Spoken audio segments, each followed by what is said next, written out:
بسم اللہ الرحمن الرحیم۔ فیکٹیکل کے معزز ناظرین کو فیکٹیکل کا السلام علیکم۔ ناظرین گرامی، ہم نے اپنے اسکول اور کالج میں علامہ اقبال کے بارے میں بہت پڑھا ہے، لیکن کچھ ایسی معلومات و حکایات بھی اس عظیم ہستی کے ساتھ جڑی ہیں جن کو آج تک قلم کے دائرے میں کم ہی لایا گیا ہے۔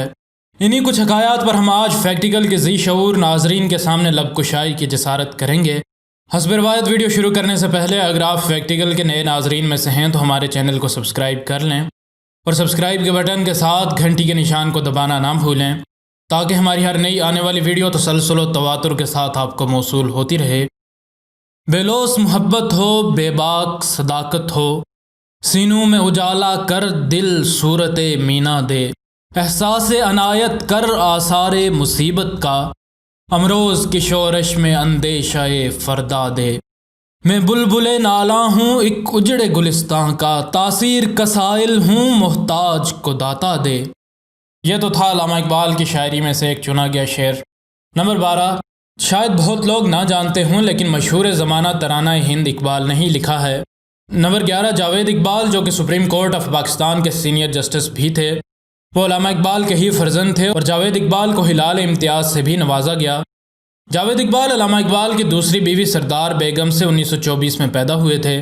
نمبر 10، اقبال پنجاب کی قومی اسمبلی سے 1927 میں منتخب بھی ہوئے تھے۔ نمبر 9، شاعری کے لیے اقبال کی پسندیدہ زبان فارسی تھی اور وہ اس لیے کیونکہ اس وقت برِ صغیر میں زیادہ فارسی بولی اور سمجھی جاتی تھی۔ نمبر 8، علامہ اقبال کو 2 خطابات سے نوازا گیا تھا، ایک مفکر پاکستان اور دوسرا حکیم الامت۔ اس سے شاید فیکٹیکل کے ناظرین آشنا ہی ہوں لیکن اگلی حقیقت سے ضرور ناواقف ہی ہوں گے۔ نمبر 7، اقبال نے اس جگہ اسکالرشپ پر تعلیم حاصل کی جس جگہ مشہور زمانہ سائنسدان نیوٹن نے تعلیم حاصل کی تھی، اور اس کالج کا نام ٹرینٹی کالج ہے۔ یہاں سے اقبال نے بیچلرز آف آرٹس کی ڈگری 1906 میں مکمل کی اور پھر 1908 میں جرمنی کے مشہور شہر میونخ کی لڈونگ میکسیملین یونیورسٹی سے فلسفے میں ڈاکٹریٹ کی ڈگری حاصل کی۔ نمبر 6، جرمنی میں ایک گلی کا نام اقبال اوفر ہے جس کو اقبال کے نام پر رکھا گیا ہے تاکہ اقبال کی جرمنی میں رہائش کو امر کیا جا سکے۔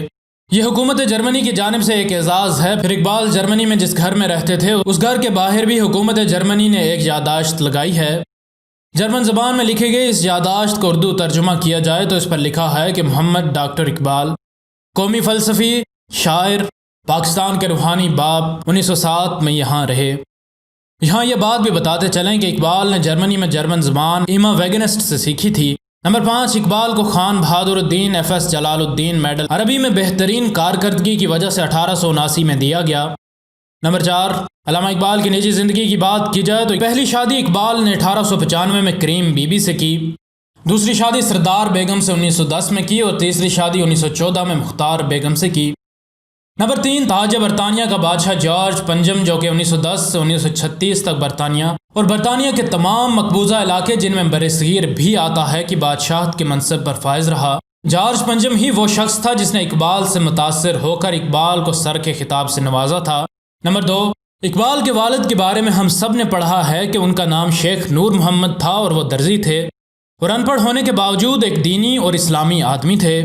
لیکن شاید آپ اقبال کی والدہ کے بارے میں نہ جانتے ہوں۔ اقبال کی والدہ کا نام انعام بی بی تھا اور وہ ایک انتہائی شفیق اور عاجز مزاج خاتون تھیں، اور کہا جاتا ہے کہ کسی ہمسائے کو کوئی بھی تکلیف ہو انعام بی بی ان کی مدد کو ضرور پہنچتی تھیں۔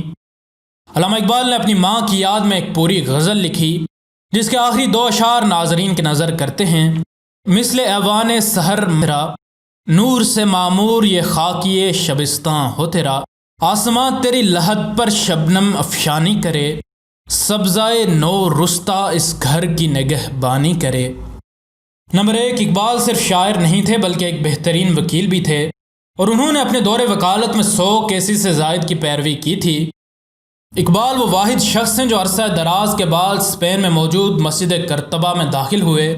یاد رہے کہ اسپین میں مسلمانوں کی حکومت ختم ہونے کے بعد مسجد قرطبہ کو ایک بڑے گرجا گھر میں تبدیل کر دیا گیا ہے اور وہاں کسی کو نماز پڑھنے کی اجازت نہیں ہے، لیکن اقبال نے خصوصی طور پر مسجد قرطبہ میں نماز ادا کرنے کی اسپین کی حکومت سے ریکویسٹ کی، جسے اسپین کی حکومت نے مان لیا اور عرصہ دراز بعد ہسپانیہ جسے طارق بن زیاد نے فتح کیا تھا وہاں پھر سے اللہ اکبر کی صدا گونجی۔ اقبال نے اس مسجد کے لیے کچھ اشعار بھی کہے جنہیں ہم فیکٹیکل کے سامعین و ناظرین کو سنانا ضروری سمجھتے ہیں۔